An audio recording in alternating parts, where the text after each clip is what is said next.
Hey, what's up guys? Welcome to today's video. I'm going to go ahead and cover a First Book of Morphy. The next game is game 15 with Paul Morphy playing against Budzinski with the Petrov defense. And here we have a new opening rule, number 7, castle as soon as possible, preferably on the Kingside. And here the author adds that sometimes people get confused and some chess players castle as soon as possible without thinking. Right, so they play e4, e5, knight f3, knight c6, bishop c4, bishop c5, and then they castle as soon as possible following the rule, right, but without thinking. Here the author adds that white should strive control for the center before castling, right? And here it also adds that you should also think about this rule as, or interpret as, beware of what might happen if you don't castle. So we're going to go ahead and find that out in this game. And again, so that's the theme for this game. Beware of what happens if you don't castle.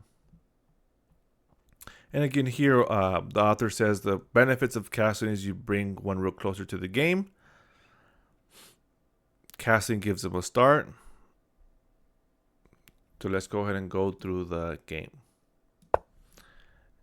e4, e5, knight f3, knight f6. The Petrov defense. Black develops with an equal threat in the Petrov defense. Black might choose to counterattack aggressively or defend symmetrical with a balanced position. White captures d6. Okay. Knight f3. Knight captures on e4, d4, and d5. White has allowed black's knight to take a place in the center, but the knight can be attacked and the d5 pawn is less secure because it is missing the e6 pawn, right? The e pawn.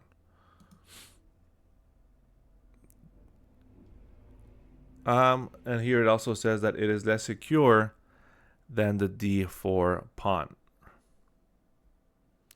The discussion is whether about black can maintain his central knight outpost or if the knight will be driven back with a loss of time.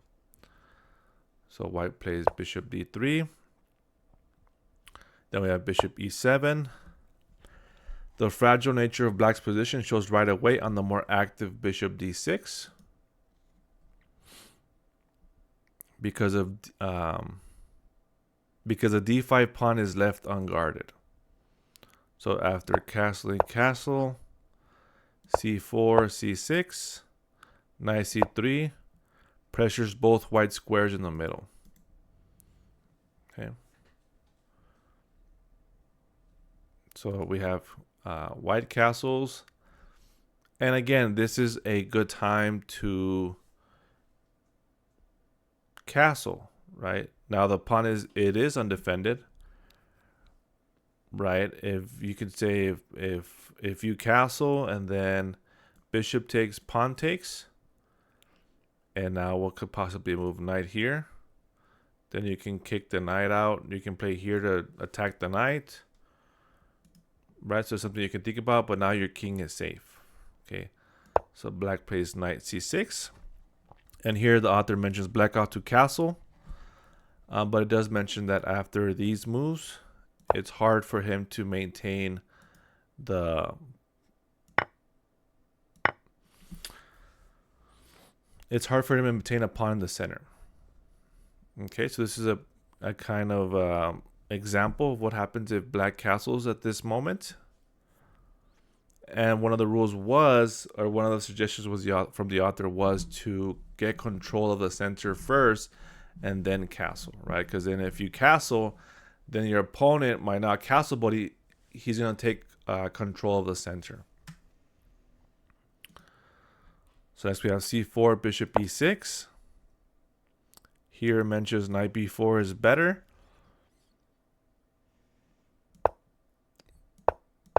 Okay, because black gets to castle.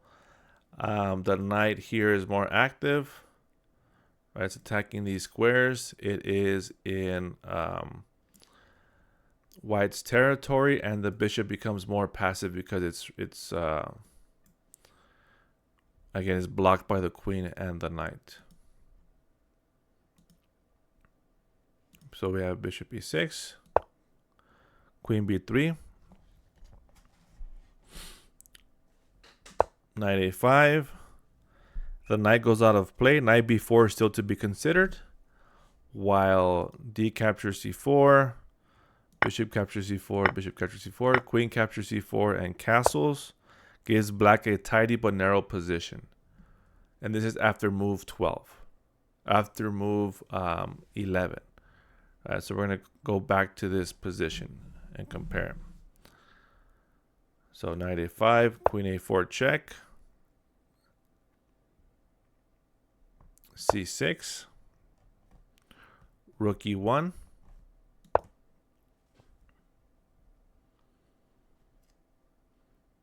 okay. This here says a more effective threat than knight c3, where black can relieve the pressure by trading knights on c3. Right, and then b captures on c3, and then knight captures on c4. So this is better for black. Okay, so, and here we talked about it a couple of moves ago, where we were trying to compare positions, right?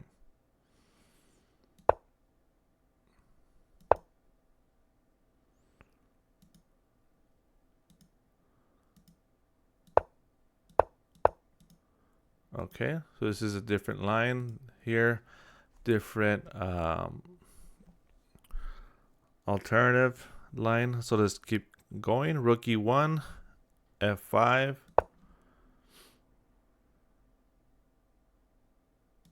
c captures d5, bishop captures d5, bishop d2, knight captured on d2. Developing with another threat. If black moves his knight for a third time to capture on d2, white recaptures with the developing move that threatens e4 and controls c4, which is what happens in the game, right? So black moved the knight again, and then now captures while developing his own knight and controls these squares. Okay, so let's see.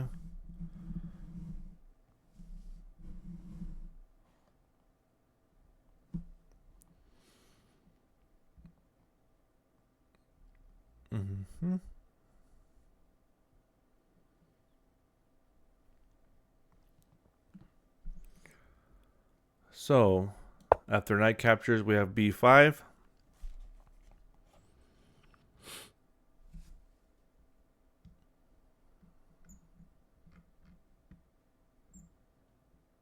Queen c2. Except for the bishop on d5, black's pieces are inactive. Even at the cost of the f5 pawn, he should take his last chance to castle, which mobilizes his king, rook, and unpins his bishop. So before we even get to that, right, because it's saying it's the last chance for black to castle. And I believe in this position,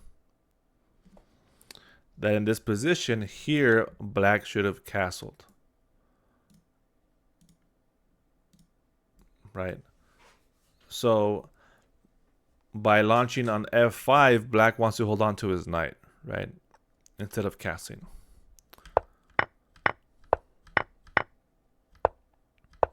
And here is black's last chance to get his king to safety. And it's going to cost him a pawn. So that's what the author is saying. So if we were to assess the position from black's perspective, let's go ahead and look at it from black's perspective. What are the benefits? If we castle now, what are the benefits now of castling? Right. So let's go ahead and castle. Right. So you can see the move. Now we've developed the rook. The rook is here opening, supporting the pawn. But again, white is going to take the pawn, so we cannot recapture. Now the bishop is free, is defended, right, by the queen, but now it is unpinned. And now our king is here safe. Right? So if we play g6, Now our king is still pinned. The bishop is still pinned to the king. Our king is in the center. Our rook is inactive here. So it is worse. Okay. So this was again black's last chance to castle. So let's go ahead and continue.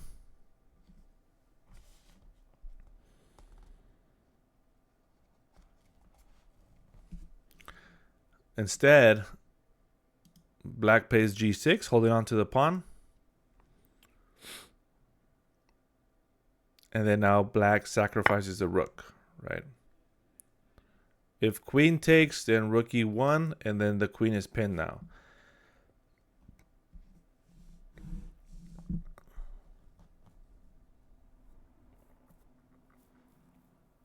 Okay. With queen, and here we have an alternative.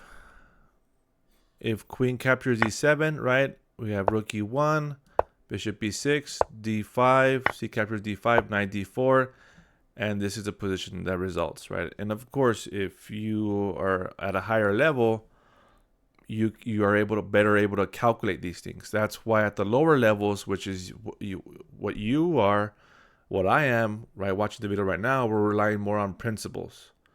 At the higher levels, where your calculation is higher, your visualization is higher, your positional knowledge experience is higher, you're able to play different move orders because you can get away with breaking the principles because you know what's going on in the position, right? And here we're going more based on principles. So king captures e7, rook e1 check, king f7. And here it's saying that this is another mistake, right? That king d7, the black king has more friendly troops on that side. Right, on this side he has the rook, right? If if he goes d7 over here, then he has the bishop, knight, and the rook and the queen. Okay, so here's an example of going to this side. Right, b4, knight c4.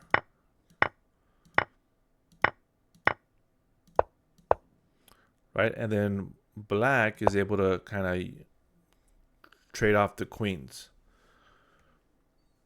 Okay.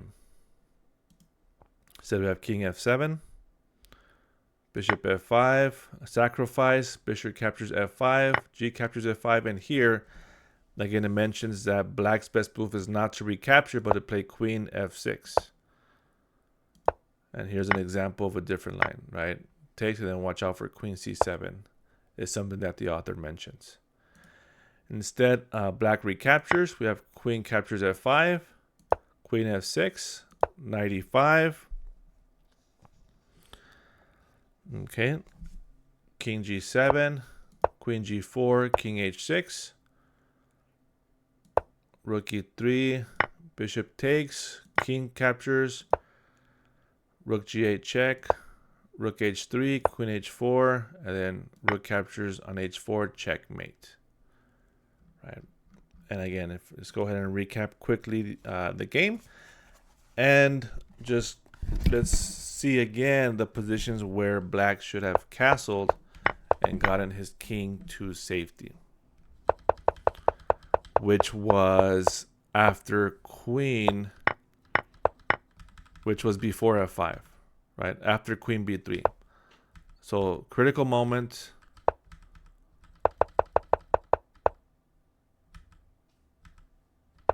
So instead of rook e1, there it is. This moment, castling. And then we have our final moment.